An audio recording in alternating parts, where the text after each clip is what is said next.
Eu sou Mário Persona e essas são as respostas que eu dei aos que me perguntaram sobre a Bíblia.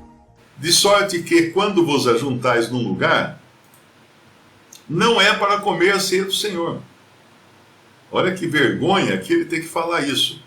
Ou seja, vocês estão reunidos para a ceia do Senhor, mas isso que vocês estão fazendo não é a ceia do Senhor. Porque estão fazendo de uma maneira tão errada que não pode chamar de ceia do Senhor. Aparentemente aqui eles deviam celebrar a ceia, deviam estar celebrando a ceia concomitantemente ou junto com uma reunião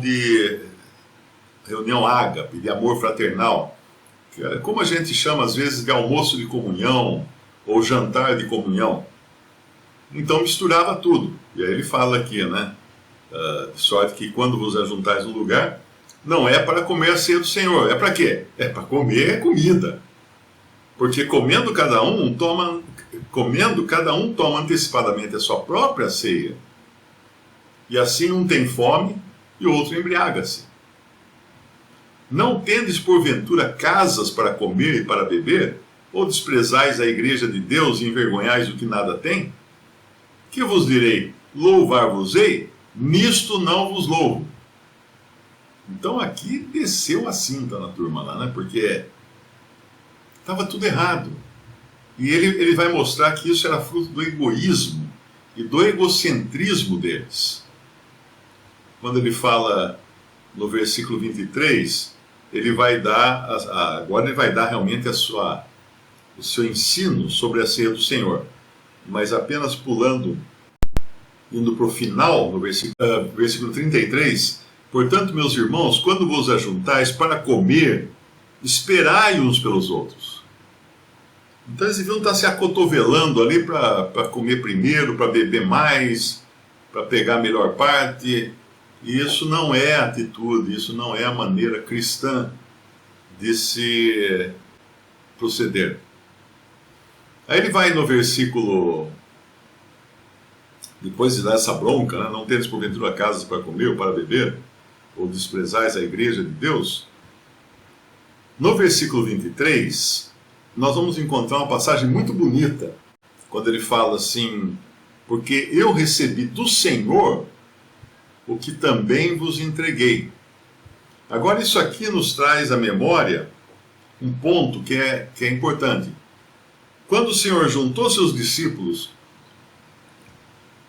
e instituiu a ceia, ele mostrou como deveriam fazer a ceia. Mas aquela não era a ceia que nós hoje celebramos. E é muito simples entender isso. O Senhor estava vivo. Nós celebramos a ceia pensando num Senhor que morreu e ressuscitou. Mas ali o Senhor estava vivo.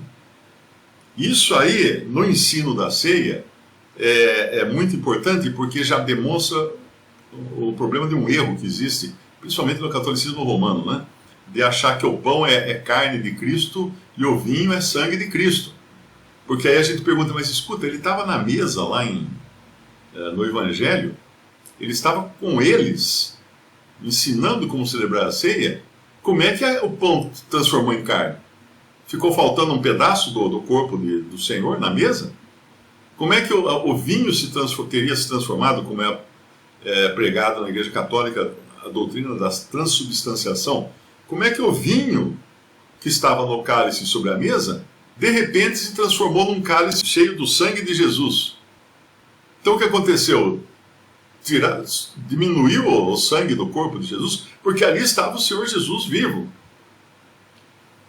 E a ceia era um memorial, ou foi instituída como um memorial da morte de Jesus. Então não dá para fazer um memorial de morte com o que é lembrado vivo, né? Então é claro que a ceia lá dos evangelhos não é a mesma ceia que nós hoje celebramos. Porque nós celebramos a ceia que foi revelada a Paulo. Ele fala isso aqui, olha. Porque eu recebi do Senhor. Ele não fala assim, porque o Pedro me contou como é que foi lá aquela noite em que Jesus foi traído e etc. Não. Ele não recebeu dos outros apóstolos. Eu recebi do Senhor o que também vos ensinei. Então isso demonstra que a ceia que Paulo ensinava para as igrejas era aquela revelada a ele pelo próprio Senhor. Era a ceia de uma revelação.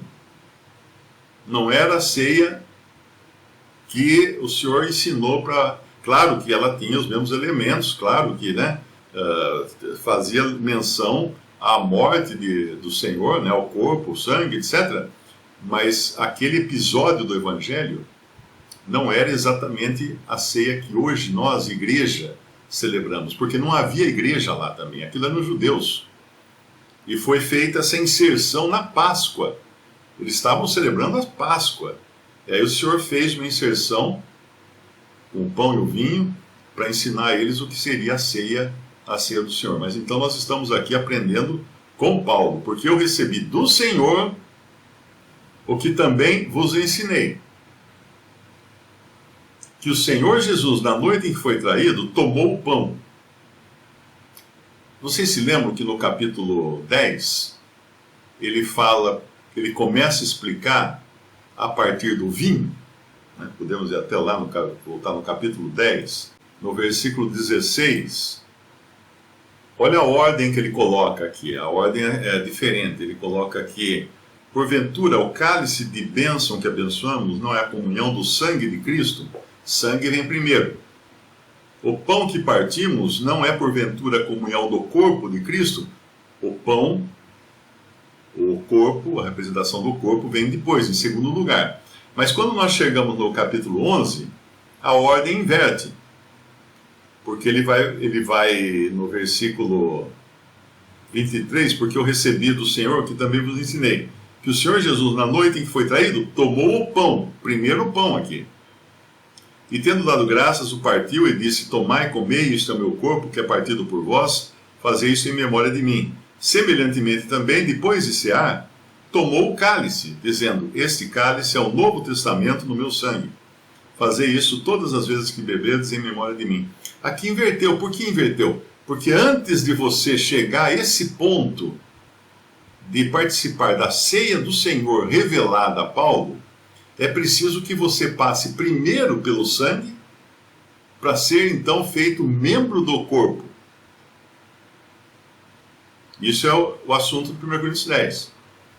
Uma vez que você já passou pelo sangue remidor, já teve os seus pecados todos lavados pelo sangue de Cristo, agora sim você já é membro do corpo e você vai lembrar na ceia do Senhor, revelada a Paulo, primeiro o corpo e depois o sangue. Por isso essa inversão na ordem. Visite respondi.com.br. Adquira os livros ou baixe e-books. Visite 3minutos.net. Baixe o aplicativo.